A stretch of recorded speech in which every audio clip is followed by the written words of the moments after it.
In a new era of college football, the SEC and the Big Ten reign supreme, and that's not going to change anytime soon with the arrivals of Oklahoma and Texas down south, Washington, Oregon, USC, and UCLA in the Midwest. But those are not the most intriguing conferences to me going into 2024. Nay. It's actually the one that Texas and OU just departed, as the Big 12 has the most question marks and the most intrigue, in my opinion, going into a brand new era of college football. So let's go ahead and discuss. But if you are new here, welcome on into the channel. My name is Thompson. I'm a radio show host based in Houston, and I talk college football daily. I get it. The season came to a close. Best of luck to Michigan and their future endeavors with whoever the hell they decide to hire. But just because it's the offseason does not mean I'm going from 100 to 0. I'm making content every single day, and I hope that you're here locked and loaded. If this is the daily dose of college football you need to survive, might I recommend that you smash that subscribe button down below. We talk a bunch of nonsense. You have questions, go ahead and email me or slide into my DMs. I'll turn them into a video. But make sure that you also tell your friends, your family, your mortal enemies, best of bros, college football aficionados, and Big 12 fans everywhere about this channel, because we're on the race to become the #1 YouTube show talking about our favorite sport. Follow me on social media, Twitter, X, Instagram, at Mr. Cole Thompson. But that way, conversations surrounding college football never have to stop flowing. Yes, I know what I said. The SEC and the Big Ten are the leaders in the locker room. They're the mans in the mist. They're the legends. They're the studs. We know what they are all about. But the Big 12 to me has more intrigue because of you lose your flagships. That's a big deal. Your entire conference dissolves, and so Oklahoma, Oregon, Washington, and UCLA, my apologies, USC, not Oklahoma, all have to go elsewhere. And they find their location in the Big Ten, but they're joining a conference that features Ohio State, Penn State, Michigan, Michigan State, Nebraska, Iowa, a bunch of other schools that end up having decent numbers and attach their name. They're the newcomers. In the Big 12, the newcomers could take over as the faces of college football. You're adding in Arizona, Arizona State, Colorado, and Utah, and those are teams that actually do have a baseline and foundation to be somewhat successful in year one. They've already went through the gauntlet that was the Pac-12 last year, and honestly, that was probably the palate cleanser you needed if you were the Buffaloes or the Sun Devils or even the Wildcats for that matter, because you knew what to expect when you enter the rocky road that is the Big 12. It is a conference filled with chaos and concern, and I love it. And that's why it's my favorite conference to cover. It's why it's my favorite conference to talk about. It's why it's my favorite conference to dissect deep in detail because of just how unique it is. And two of those teams can easily be contenders from the jump. Arizona, they returned T-Mac, and they also returned Noah Fafita. They have several defensive studs coming back in. And Brent Brennan, I understand that a lot of people are going to look at his record and say, why is he taking over for Jed Fish? Guy's a good coach. Guy was able to turn the San Jose State Spartans into something of relevancy for the last 3 years. They got 7 wins in 3 of their last 4 seasons. He's coming in, and he's got a great baseline to work with that just is coming off of their first 10-win season in over 7 years. Then you have Utah. I think a lot of people are soured on Utah right now, so let me go ahead and bring you back down to reality. They didn't have a quarterback last year. They had no answers when it came to the offensive personnel. They were very hindered based off of the quality of play because of the injuries that were sustained before the season and at the end of the season. And the defense was fine. Fine's not going to cut it most years. Not when you have an offense that's as anemic as Utah. But Utah's coming back. Cam Rising now getting his MD and personnel when it comes to pro-style offenses or maybe even shotgun formations. You also bring over Brayton Kuthi. Everyone remember him? Guy was in line to become the next big tight end name in college football last season and probably compete alongside Brock Bowers for the John Mackey Award. Well, he's out all of last year because of an ACL injury, because of a lower body extremity. He's back. So now you got 2 studs that are going to only strengthen your offense, and you probably have the most underappreciated coach in college football. Kyle Whittingham has done more with less during his entire tenure in Salt Lake City that makes you think if he was able to win in the Pac-12 against USC, UCLA, Washington, Oregon, even you could throw in Arizona for that matter, and did on the regular. Can he not win in the Big 12 and really be a guy that sets the tone very early on? It may be a new era, but this is a team that is good enough to be consistently at the forefront of every single standings. They will be a team that is fundamentally sound as all hell, and you are not going to see many mental mistakes. And if that's the case, they're going deep, and they always will. And so Utah's going to be a player from the jump.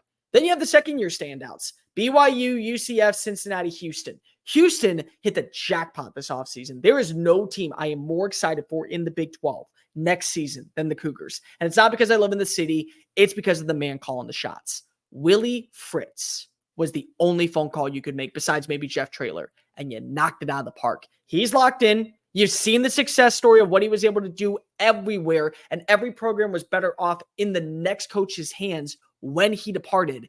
Every year, you just watch him be able to build something promising. And Houston's a hotbed. People don't want to talk about Houston because of it is the fourth largest city and it's so spread out.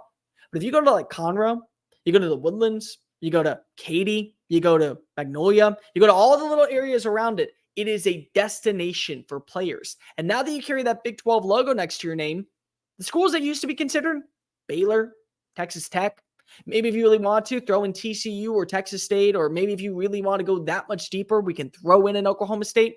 They're no longer on the running, but Houston is. Stay close to home. Mom and dad right around the corner. All the fans of yours from high school on Friday Night Lights, they get to see you play. Yeah, that might be a deal breaker, and you may want to go to TDECU Stadium. UCF, they got the coach. They have the right guy in Gus Malzahn, and every year, like clockwork, you get a Gus Malzahn special where a team walks in to whatever school he's at, Arkansas State, Auburn, now at the Bounce House in Orlando, and they get an L, and they look dreadful. And UCF looks like a team on the come up, and they can be. They just brought over KJ Jefferson. That is a match made in heaven in personnel structure when it comes to offense. It's basically running what you had with Cam Newton. And who was the leader of the locker room that year? It wasn't it wasn't Gene Chizik. It was Gus Malzahn. It was his offense. That quarterback is now coming down to Orlando. You're going to have some fun in the Bounce House this year. BYU, they're always a team. They're sneaky. They're like the sting of a bee. You don't see it coming, and then when it does, it hurts like hell. That's them every year. Kalani Sitake, really sound coach. Guy I thought was going to eventually get to a Power 5 premier job. He's locked into Provo. He loves the Cougars. He loves everything about BYU. He loves everything about this city. He loves everything about the state. He is there for the long haul. He can build something. He can turn this team into something filled with potential. And Cincinnati, I don't know what to tell you. Maybe things will pan out this year. You were a team just 3 years ago playing for a college football playoff spot. But once you lost Luke Fickell, you lost a little bit of momentum. Maybe this is the year where it all comes together. Maybe it's not. And then you have the remaining rosters. Oklahoma State, Baylor, West Virginia, TCU, Texas Tech, Kansas State, Kansas, Iowa State. Of those teams, you could say 5 or 6 of them are contending. Oklahoma State, Ollie Gordon's not going anywhere. The Doak Walker Award winner is back, and so is Alan Bowman.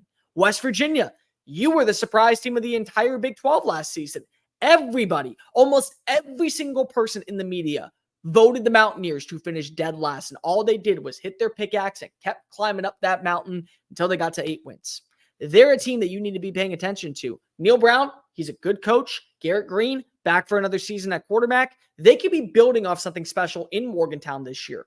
TCU's changing up its offensive personnel. They're bringing on in a brand new defensive coordinator as well. They really like what they have with Andy Avalos. They could be a team that finds their way to 9-3 and 8-4. Texas Tech, you have a full year with Bram Morton as your starting quarterback. That was a guy that Joey McGuire targeted. That was a guy that people thought was going to be his future passer. And he's been working the transfer portal. And he's been building a recruiting baseline. They're a team that maybe is going to sneak their way into a 9-win season. 9 wins, not bad. 9 wins, good enough to maybe get you to Arlington. Iowa State, Pat Campbell, good defensive coach. You know what you're going to get from him. And then the 2 schools from the Sunflower State. Those are the ones I want to monitor. Kansas State lost its starting quarterback because the guy that was behind him is better. Avery Johnson is going to be a household name by the season's end. His mobility is second to none, and he's got a good arm. He's got a very good arm, and he can manipulate defensive lines to fall into his trap and allow him to work upfield and find targets down for gains of 20, gains of 15, gains of 19, first down, and you got the coach. You got the guy in Chris Kleiman. He's not going anywhere anytime soon, and so far, what he's built in Manhattan is very similar to what you saw for years down in Fargo, North Dakota. Fortunate part, they play in the Big 12, where you had to go up against Texas and Oklahoma every season. Now that's no longer in the way. They have been one of the most consistent teams over the last decade. Can they continue it with Kleiman now with those 2 out? And Kansas next year is pushing all their chips in the pile, in my opinion. They have the coach, Lance Leipold. They have the quarterback in Jalen Daniels. They have the running back in Devin Neal. They have a ton of talent when it comes to what was added in via the portal. And yes, did they lose some pieces, whether it be coaches like Andy Kolenicki? Did they lose some pieces like Jason Bean as a qualified backup? Absolutely. But great teams know how to recover, and great coaches know how to adapt. Lance Leipold may end up being the third best coach in this conference or the best coach in this conference, depending on who you ask. He's that good. He understands the MO. And this is Kansas we're talking about. This is not a Kansas State roster that had 4 bad years and then just came back to reality about being a good team. This is Kansas. They were a dumpster fire for years. They got 9 wins in 2023. They just beat UNLV in the bowl game. They did it with a backup quarterback. And you're telling me a full offseason, a healthy Jalen Daniels, and a year to game plan? Lance Leipold's going to do some work, people. So I look at the Big 12. It is such an enigma because we don't know who's reigning supreme. And next year, you can make sure that anybody who is watching this video, you're going to start to see teams pull away. Somebody has to become the flagship. Maybe it isn't Stillwater. They have been the team that's been probably the most consistent alongside Kansas State. Maybe it's in Manhattan. Got the right coach. Seems like he's not going anywhere anytime soon. An emerging quarterback, young talent on the offense, solid defense overall. Maybe it's in Lawrence. Lance Leipold, really good coach, smart guy, understands quarterbacks, gotten the best play out of Jalen Daniels, coming off a 9-win season. Maybe it's a newcomer. Arizona's not going to go away quietly. They want to seat at the big boy table, and they have the roster to do so.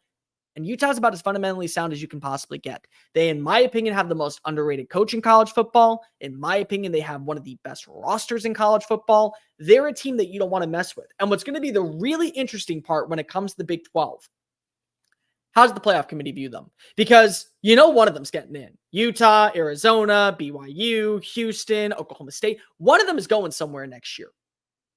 But what about the runner-up?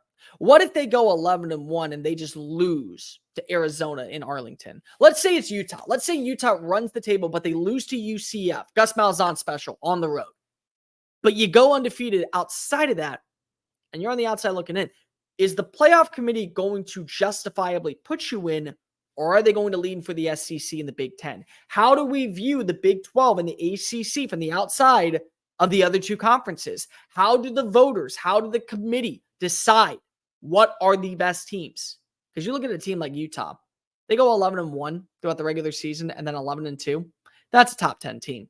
You look at a team like Arizona, building off a 10-win season. They go 11-2. That's a top 10 team. That's a team worthy of being in the college football playoff, regardless of their standing. But we're not the ones who are voting on that one.